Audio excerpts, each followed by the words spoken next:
This is the internet channel for the study of Hegel. And here is your host, Robert Vane.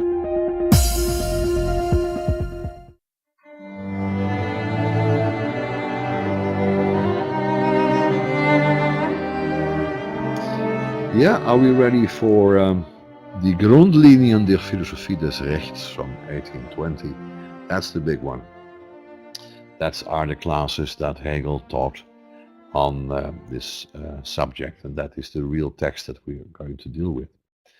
Now, I'm not going to read everything. This is the Knox translation, and he says here in paragraph 4, the basis of right is, in general, and Knox says, mind. And I am not very comfortable with that. The word Geist in German does not mean the human intellect. Now, of course, I know it doesn't mean hard liquor, and it doesn't mean a ghost, so the word spirit has its objections also. But let's now agree to translate Geist with spirit, because we can use mind for the word intellect, or the word Verstand, which is the finite reason. So I don't like this word mind. And for those of you who are English speakers, you must tell me, or maybe I don't know, but doesn't mind, the word mind have this more or less psychological sphere, and it's all in the mind. It's just your imagination. Our individual cognitive faculties are referred to with the word mind. Well, that is certainly not what he's saying here. The basis of right is, in general, the human mind. No, he's not saying that. He's saying, actually, and let's just say that before we find that again in Hegel's text. This is very important. Freedom and liberty and the whole of society are already there when we come into the world. No one of us is able to start from scratch and devise the objective world in which we live. We find ourselves within that world.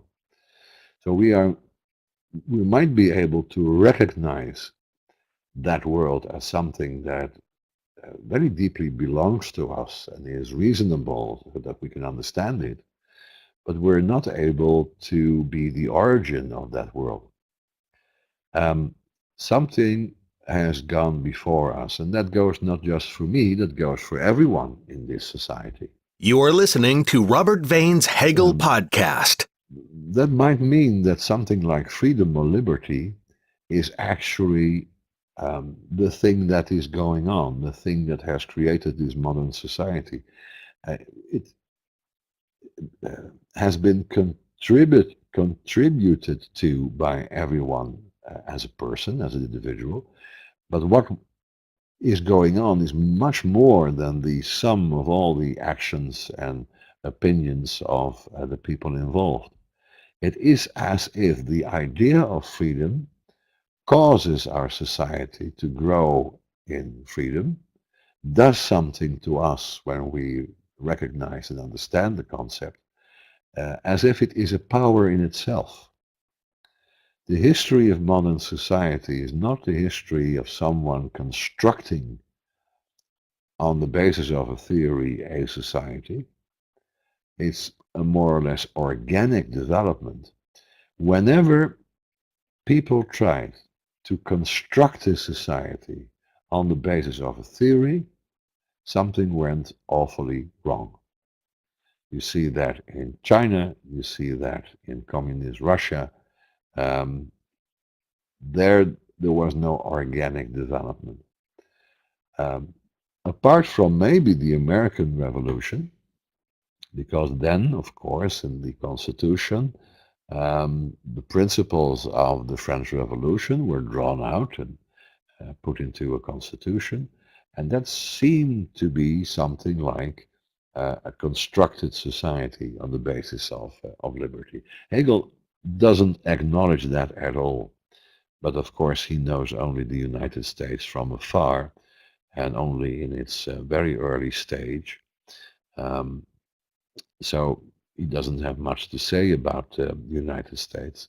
But maybe you can say that is a society that was constructed on the principle of freedom.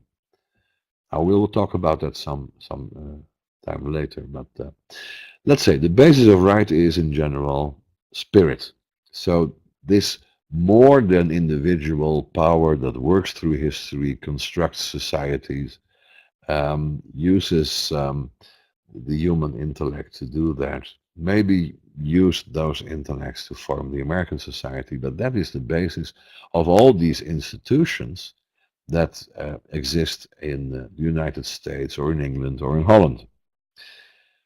Its precise place and point of origin is the will. So the will here is an element of the mind. It's an element of the spirit. The will is not a separate psychological faculty besides our human rationality and understanding. The will is part and parcel of our spiritual being. The will is free. What does he mean by that? So that freedom is both the substance of right and its goal. And so the will is basically a free will. It can choose, it makes a choice for one or the other, and the will is free insofar as it can make that choice. It can select one object and reject something else. Now that makes freedom the substance of right, the inner contents of all our institutions, and its goal. So all these institutions have as a goal to achieve and to protect and preserve freedom, while the system of right is the realm of freedom made actual. That is one of the very important points of view. Paragraph 485 of the encyclopedia made pretty clear that freedom wants to be realized. Freedom wants to have an effective reality or actuality. And that actuality is the system of right. And so the whole interconnectedness of rights and institutions in the social world. Or in other words, the world of mind brought forth out of itself like a second nature. And so social environment is like a second nature. Okay, we have started. So 1 to 4, the foundation of right is freedom. In considering the freedom of the will, this is the Zusatz to paragraph 4. In considering the freedom of the will, we may recall the old method of cognition. So now Hegel is going to say something about the wrong way to approach this. The procedure was to presuppose the idea of the will. So we simply say there is something like the freedom of the will, there is this faculty of the will, and to attempt to establish a definition of the will by deriving it from that idea. So what do we mean with the idea of will? And then we define exactly what will is simply by describing the idea that we already have from it. Then the so-called proof of the will's freedom was extracted in the manner of the old empirical psychology from the various feelings and phenomena of the ordinary consciousness, such as remorse, guilt, and the like, by maintaining that they were to be explained only in the light of a will that was free. So he's describing an older type of philosophy that would simply start with a common idea of the will, derive from that definition in the own preferred terminology of the philosopher, and then the proof of the freedom had to be given against determinism, against all kinds of positions that deny the freedom of the will by looking at psychological phenomena. Remorse and guilt. Why do we feel guilt? When a monkey kills another monkey, the idea is that the monkey doesn't feel any guilt because he wasn't free to do so or not to do so, but he was driven by his instincts. So a being that is driven by instinct can feel no guilt. Only a free being can feel guilt. if you're free to steal or not to steal, and if taking something that belongs to another is theft in your eyes, then you can feel remorse when you do so. But if it's merely instinctive behavior, then you can feel no remorse whatsoever. So a phenomenon of remorse or guilt ultimately refers to the reality of freedom. So he's not saying that it was merely a stupid theory. He will, even though his remarks here are a bit strident and cynical, he is saying that this is not the right way to go about it. You shouldn't try and prove the freedom of the will by using psychology. But it is more convenient, of course, to arrive at the same point by taking the shortcut of supposing that freedom is given as a fact of consciousness and that we must simply believe in it. And now he is ironic or maybe even sarcastic to some people who say, what can you say about freedom? You can't say anything about freedom. You simply have to presuppose it in everything what you say. So you have to believe in freedom, whatever it is. Okay. So this old empirical psychology, that is what we should be get rid of. And why doesn't it move on? Oh dear. It gets stuck. No, there it is. Now paragraph 5 to 9, the formal elements of the will. I think I can be a bit quicker here because I wrote so much about it on the Facebook page. But let's just divide up these elements of the will in a couple of formal elements, couple of parts. I'm going to take a sip of my coffee, and that gives you the opportunity to ask a question if you want.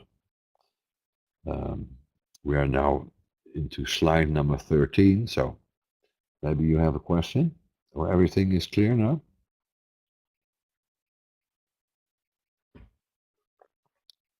Really? Everything clear?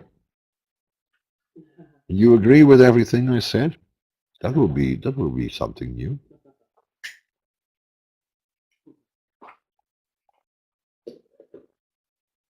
Are you still there? You're not sleeping, are you? Just give me a token of being alive.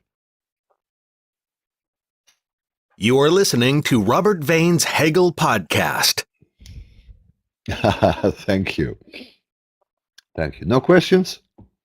Okay, moving on. The formal elements of the will. Well, first of all, the element of pure indeterminacy. Now, what does that mean? I can will anything.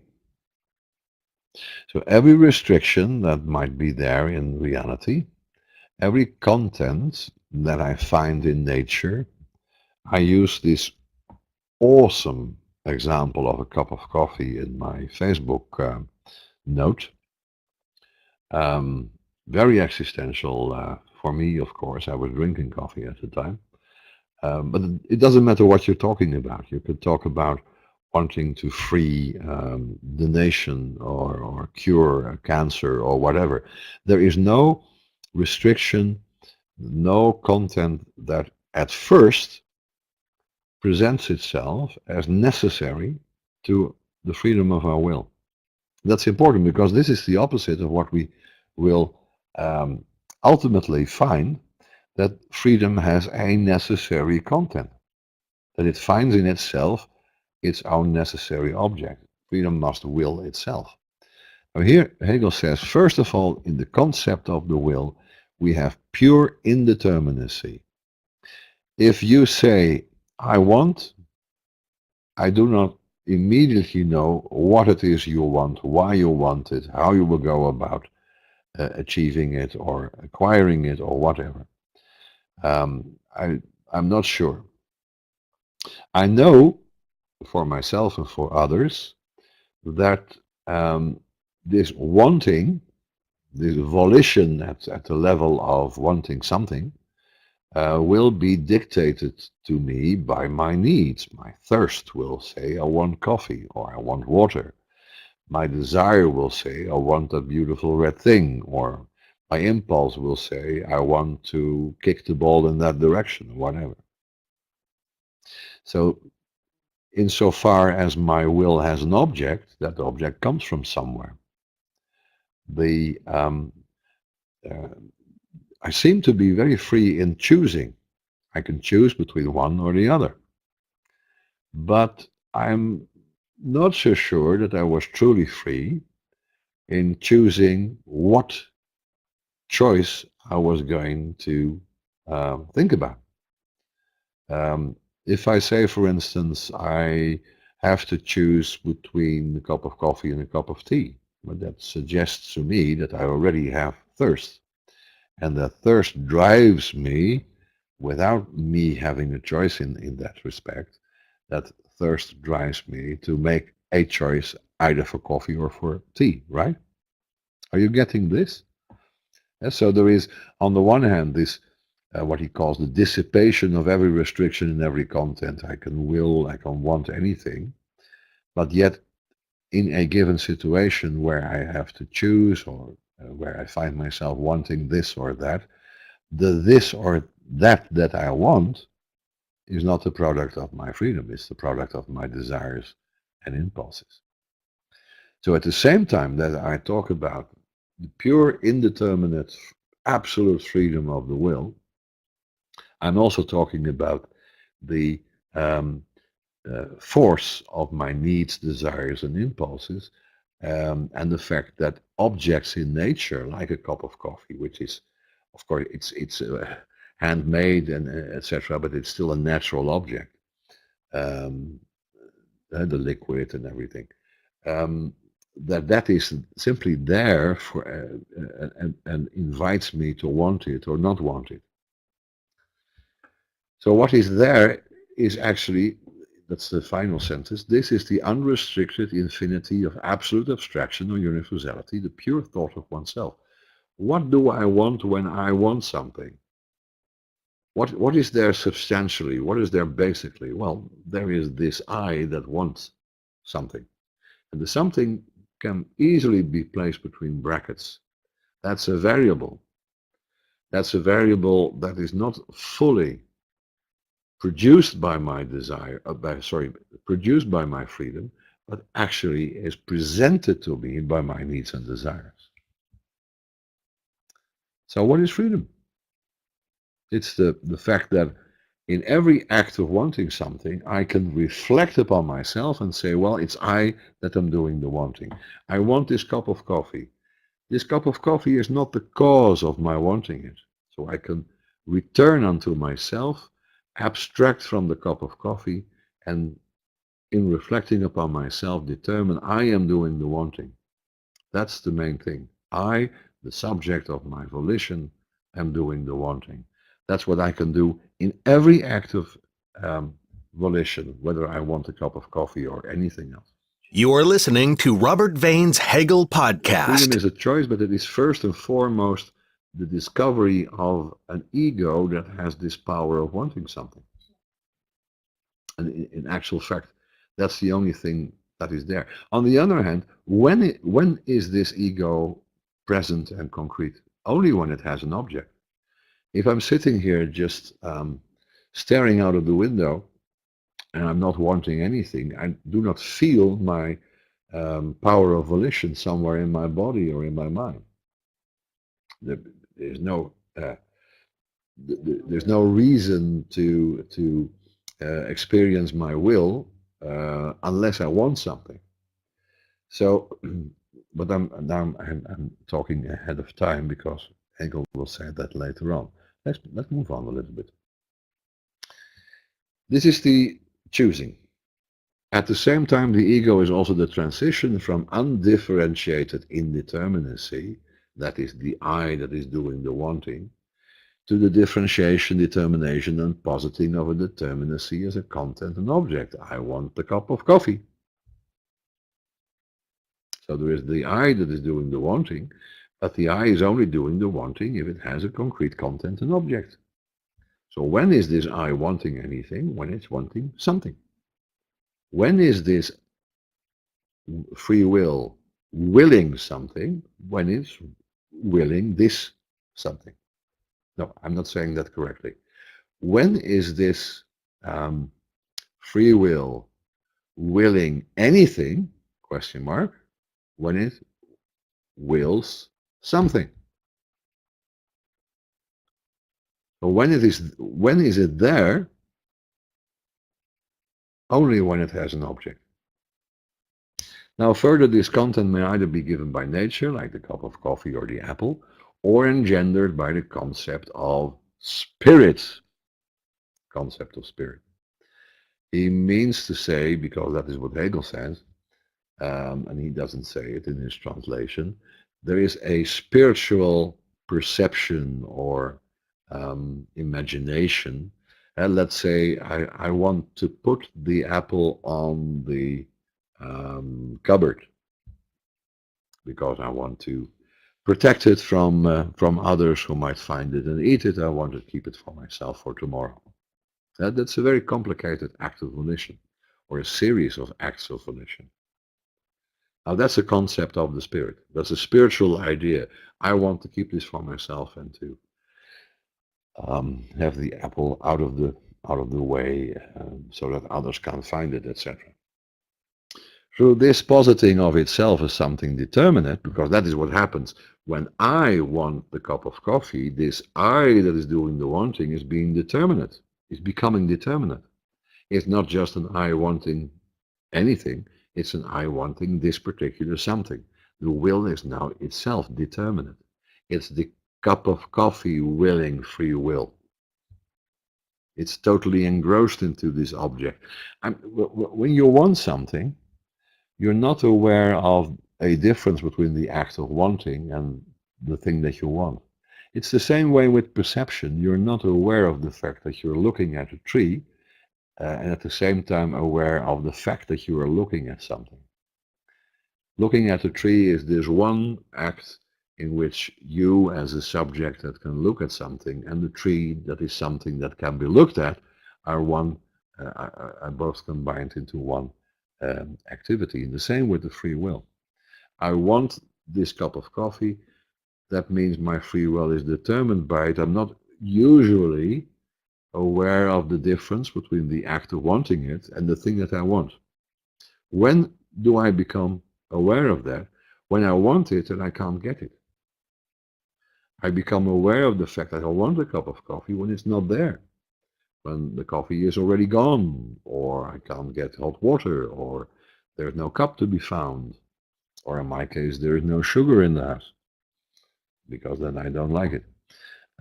So you see what I mean? That's the moment that you get this idea that there is a difference between the act of wanting it and the thing itself. This content may either be given by nature, as the apple is, or engendered by a concept of the mind. Let me just take a look at paragraph 6 to see exactly what Hegel was saying in his German, to see how this translation goes. Dieser Inhalt sei nun weiter als durch die Natur gegeben oder aus den Begriffen des Geistes erzeugt. So, engendered by the concept of the mind. It doesn't mean that the concept of spirit is the basis of a content of the will. He is saying that the object of the will is something that is only thought of. It's let's say a future situation that you want to achieve. It's the apple on the cupboard. It's not there yet, but you want it to be there. And that is something that is not perceived with your eyes. It's not felt with your body. It's imagined by your spirit. You are listening to Robert Vane's Hegel Podcast.